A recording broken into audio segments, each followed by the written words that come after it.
Good afternoon, Irish Nation, from the second floor of the Duncan Student Center.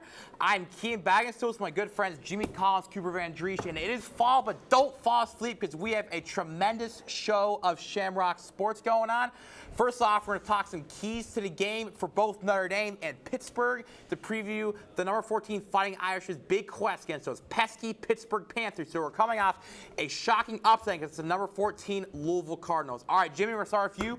What does Notre Dame need to do to get that statement win to solidify their New Year's Six Bowl status? And what does Pittsburgh need to do to keep this a close game and maybe get that shocking upset that would hand Marcus Freeman yet another embarrassing loss?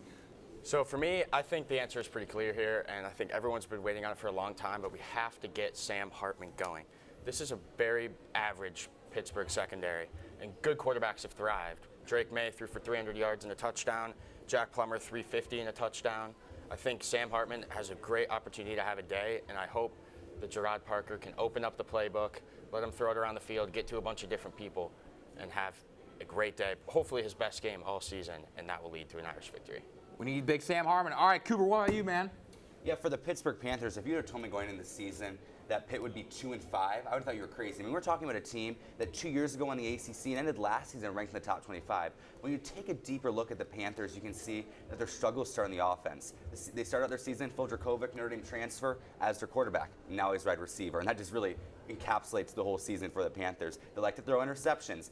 Dracovic did a lot at the beginning of the season. But if they can establish a good pass and run game, which will be tough, they should move past the Irish. But that will be very tough for the Panthers. Now for Notre Dame, make sure they don't fall asleep. This is a big game for the Irish. If they can move forward, they are still in the hunt for New Year's Six Bowl game. Make sure they can pay attention to this game and not look forward to Clemson. Notre Dame should be just fine as we head into Death Valley next weekend. I agree. Every game's a playoff game, man. And for me, for Notre Dame, they have got to have a no-fly zone because here's why. Pittsburgh's run game has been abysmal, 3.4 yards a carry, but their pass game has been solid with 13.4 yards per reception, especially against that pesky tight end, having number 10 in the nation for tight end receiving yards. He has been tough to beat. But if our secondary can stay in their keys and have locked down that pass game, Pittsburgh's offense will be dead, and this game will be over before halftime. As for Pittsburgh, it is all about Mitch Evans because ever since Central Michigan, Mitch Evans has had 19 combined receptions, while Jane Greathouse and Jane Thomas have only combined for 5 receptions. We are extremely one-dimensional, just like last year, unfortunately, like we did with Michael Mayer, but now with Mitch Evans, and he's at 19 receptions to Greathouse and Thomas' 5. So if Pittsburgh double teams Mitch Evans, our pass game is going to be dead, and we could use the run, but Pittsburgh's rush defense has been dominant over these past 4 years, so it's going to be a tough day likely for Estime and Love. So basically, if I'm Pittsburgh, I'm going to double team Mitch Evans, take the Irish offense out of it, keep it a close game. Pittsburgh, don't listen to this. All right, so next up, now we've had a 4-week gauntlet, guys. We've had USC, Ohio State, Duke, and Louisville. Which position group do you think really stepped up to the plate to kind of help the Irish get 2 key ranked wins? Start with you, Jimmy. For me, it's big. I need to give credit to Coach McCullough and the running back room this year. You got 4 guys that are producing at a very high level, highlighted, of course, by Audric Estime. Great player, top running back in the country, top 2, top 3, I would say. And then with Jeremiah Love, J.D. Price, DeBrian Payne, these are guys who aren't going to get as many carries as Estime because Estime is so good, but they found other ways to produce, as in the passing game. You had J.D. Price run a kickoff back last week. It's just constant production from these guys, and it's very, very promising for the future, and I'm very happy with what Coach McCullough is doing. Yeah, I agree. All right, what about you, Coop? Yeah, I mean, going into the season, on top of the running back room, the offense was going to be good with Sam Hartman. And we talked about, oh, well, who's Sam Hartman going to throw to? There's no receivers in the absence of people like Michael Mayer. And to say that the receiving core has stepped up would be a massive understatement. You look at Mitchell Evans, and time again, when the Irish are struggling and they need to get that crucial conversion, that's when Evans will step up. He's kept Notre Dame in games time and time again. And it doesn't just belong to the upperclassmen. You look here, Jordan Faison at the Louisville game, he kept Notre Dame in that game that first quarter, in that first half as a whole, because if he doesn't make that catch, we get blown out even more at Louisville. So it's this receiving core that was talked about as not being strong that's really stepped up this season, and it really helped the Irish offense develop. And sometimes it doesn't even come down to them. It comes down to Hartman finding them and finding the room and finding the read right. Yeah, I agree. And I actually, side note, I had history class with Mitch Evans, and it's ironic because he's making history, man. All right, so for my position group, I'm going to go to the defense of the secondary because against USC last week, the Lion Caleb Williams was held to 3 interceptions, 2 fumbles, and only 1 touchdown. And then against Ohio State, if you take out the final drive, Kyle McCord held to under 200 yards. Marvin Harrison Jr., number 2 overall pick projected, was held to 32 receiving yards. And then Duke star quarterback Riley Leonard against Notre Dame held to 134 passing yards. So this Irish defense has shut down the best people in the nation and has really made up for an offensive stagnance and has been able to carry Notre Dame into wins, especially against USC because 32 of Notre Dame's 48 points were accounted for by defense or by the special teams. So offense has really been getting carried here like Fortnite. Really want the offense kind of get going against Pitt to get a good blowout to make us look good for New Year's 6. All right, and speaking of standing out, number 11, Notre Dame women's soccer has really stood out these past couple weeks after a sluggish start. We're going to more about that. Tyler Reedy with the segments. Let's go to you, Tyler. Tyler Reedy and JJ Post here at Alumni Stadium, where the 11th ranked Notre Dame women's soccer team just wrapped up its regular season with a 2-0 defeat of 8th ranked Clemson, and with the defeat, the Irish leapfrog the Tigers in the ACC standings and secure the number 2 seed heading into the ACC tournament. JJ, it was a match that head coach Nate Norman called the Fighting Irish's best of the regular season. Why was that? Yeah, I mean, it's a subjective matter, but I think it's almost impossible to disagree with Coach Norman. That was really Notre Dame's best performance season in all facets. They looked good on offense. They looked stout on defense. They were able to transition. Notre Dame brought the press today, and they were taking it to Clemson early on. Clemson didn't seem to have an answer because Notre Dame hasn't really used the press in a full throttle mode this season. They brought out the full throttle against Clemson. Clemson couldn't get out of their own half early on. Notre Dame made them pay, got an early goal, and then doubled up in the second half. You know, there were games this year where Notre Dame showed flashes. They showed strong elements. They couldn't really put it all together into one game. This was the game where they put it all together.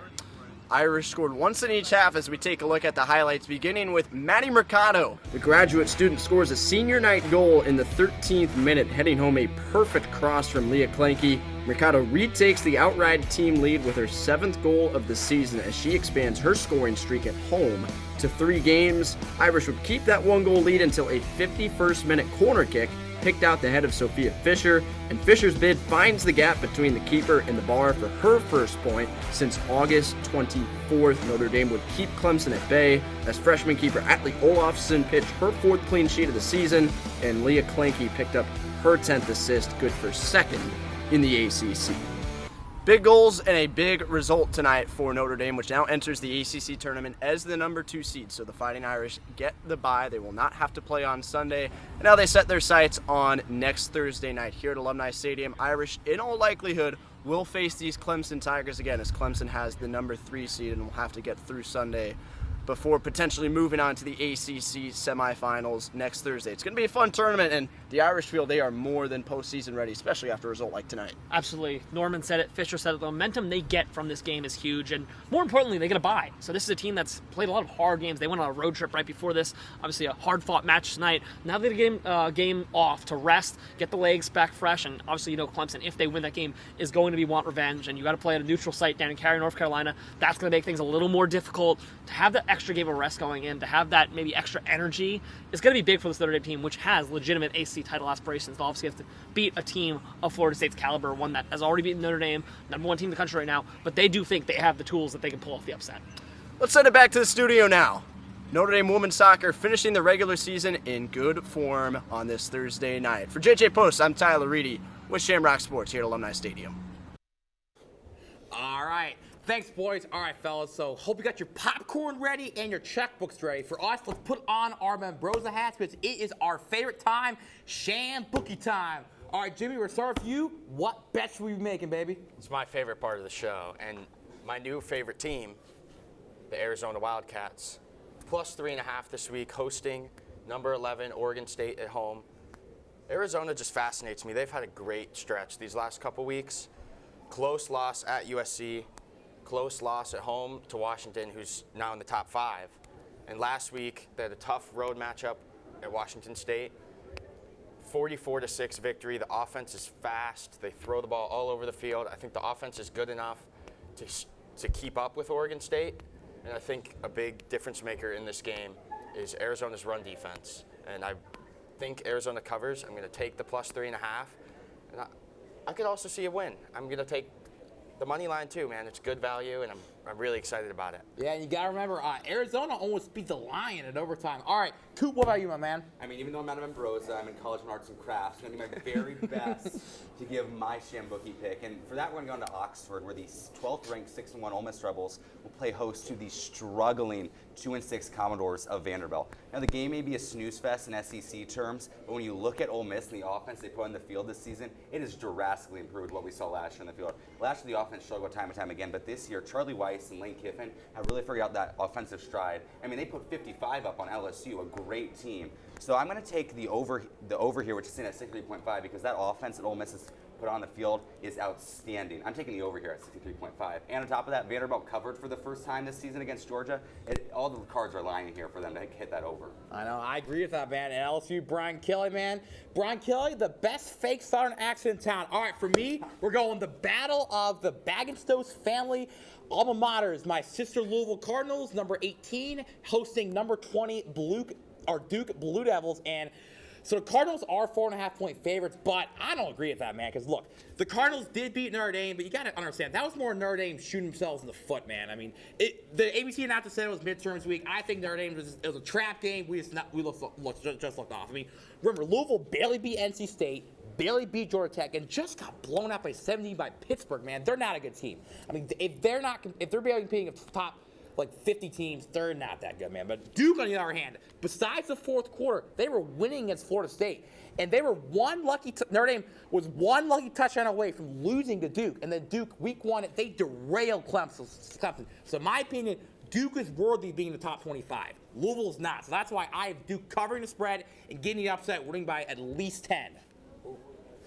All right, so for the final part of the show, fellas, we're going to pretend to be fortune-telling wizards here, all right? And we're going to give our score predictions for Notre Dame versus the pesky purple Pittsburgh Panthers. All right, Jimmy, start me off here.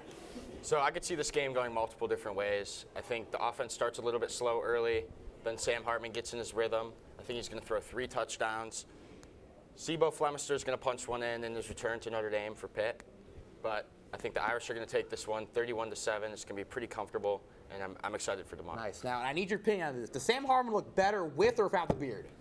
Ooh, with the beard. I'm a big beard. Yeah. Big beard guy. Sam Hartman beard. Yeah, yes. me too. I can't really grow them, but I'm a big fan of beards. All right, Coop, what about you, man? Yeah, I mean, I don't think the Irish are going to be pushed too much in this home game. I mean, every game is a home test. That's home. But as long as the Irish keep their eye on the prize, that New Year's Six bowl game, I think they can walk out of this game 7-2. And with that, I think they will. Final score 38-13. Irish win big at home with only 2 home games left. All right, and so for me, weeks 1 through 4 against subpar competition, Notre Dame averaged 46.5 points per game. So it is guaranteed that the offense will show out against bad teams. That's why Notre Dame will have an offensive explosion like the 4th of July tomorrow against Pittsburgh. And now, if Notre Dame's defense can shut down Caleb Williams, Marvin Harrison, Travion Harrison, and Colin McCord, they'll have no problem with the subpar Pittsburgh, man. So the defense will be an absolute dominating force. Unmovable force versus an unstoppable object. It's going to be 45-3. Notre Dame Fighting Irish. It's going to be a big win in South Bend, sending a message that we want NY6. And with that, thank you guys for tuning in to Shamrock Sports Football. For Keenan Bagenstos, Jimmy Collins, Cooper Van Driesch, and we're going to take a quick break and get back to you guys with some basketball. Speaking of which, Fighting Irish men's basketball takes on Nevada Monday, November 6th at 7 p.m. Let's have the Legion come there. Let's be loud and proud, baby, and cheer on Micah to his first game in the Shrews crew. For us at Shamrock Sports Football, signing off, taking a quick break. See you guys for basketball.